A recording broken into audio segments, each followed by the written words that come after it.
The True Story of the Three Little Pigs, read by Big Papa Scott.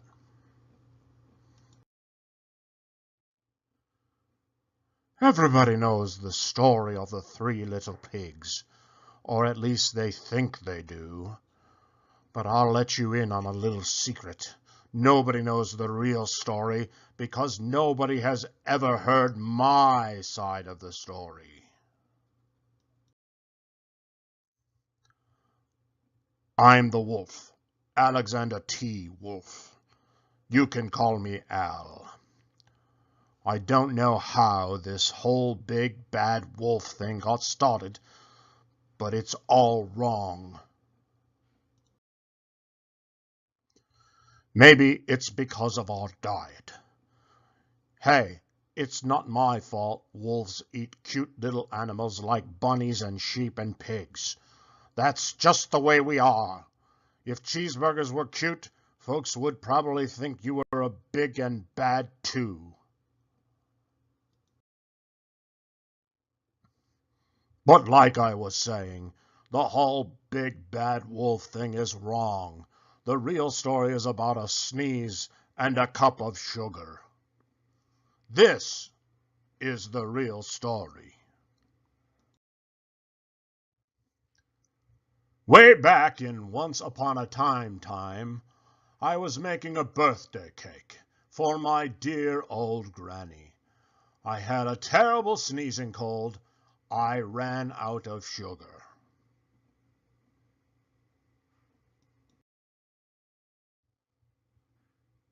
So I walked down the street to ask my neighbor for a cup of sugar.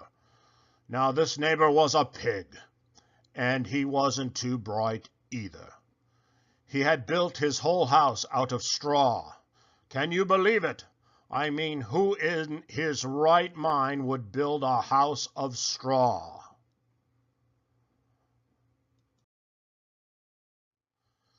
So, of course, the minute I knocked on the door, it fell right in.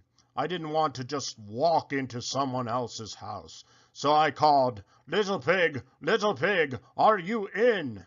No answer. I was just about to go home without the cup of sugar for my dear old granny's birthday cake.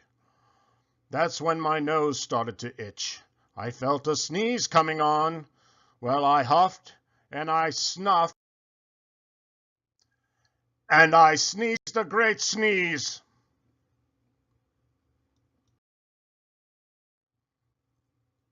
And you know what? The whole darn straw house fell down, and right in the middle of the pile of straw was the first little pig, dead as a doornail. He had been home the whole time. It seemed like a shame to leave a perfectly good ham dinner lying there in the straw, so I ate it up.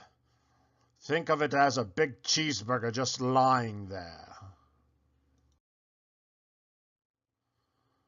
I was feeling a little better, but I still didn't have my cup of sugar, so I went to the next neighbor's house.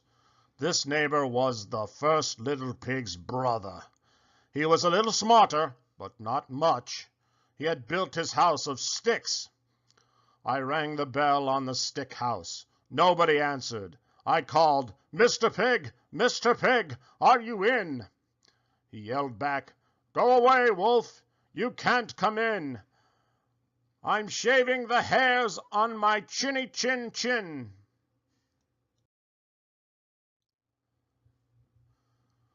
I had just grabbed the doorknob when I felt another sneeze coming on. I huffed, and I snuffed, and I tried to cover my mouth, but I sneezed a great sneeze. And you're not going to believe it, but this guy's house fell down just like his brother's. When the dust cleared, there was the second little pig, dead as a doornail. Wolf's honor.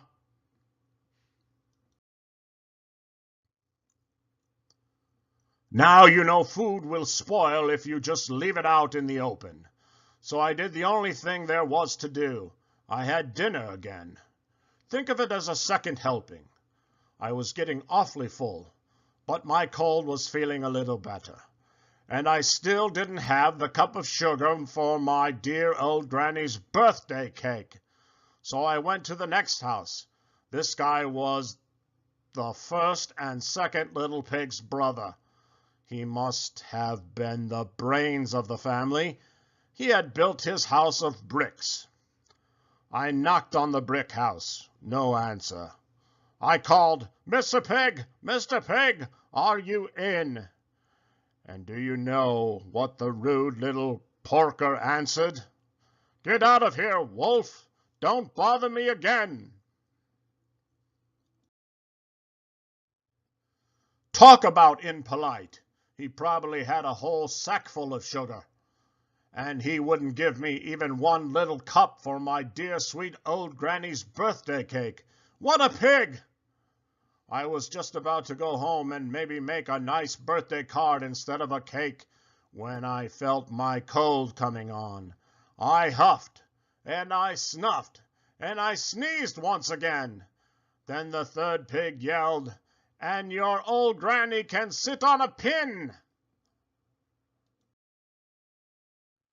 Now, I'm usually a pretty calm fellow, but when somebody talks about my granny like that, I go a little crazy.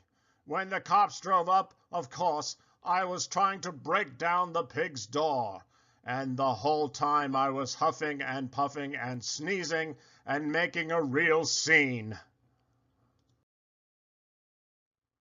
The rest, as they say, is history.